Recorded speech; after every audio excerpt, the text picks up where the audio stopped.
So Glover John's outstanding combat leader, and luckily we can all learn from Glover John's, not only from what he passes through Hackworth in Hackworth's book, but also from his own book. Glover S. Johns wrote his own book called The Clay Pigeons of St. Lo, about his push from Normandy and across France that Hackworth just referenced. Now, it's interesting. When we go into this book, The Clay Pigeons of St. Lo, he writes the book in the third person.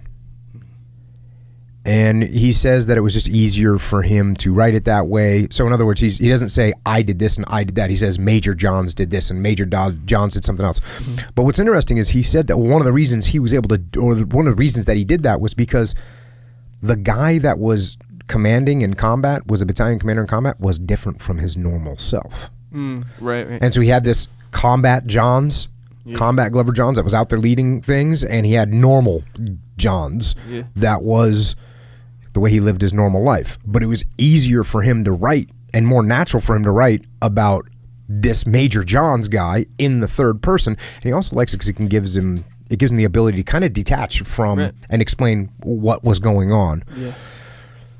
So when you hear it, it's all about Major Johns instead of being about me and about I, but it's him.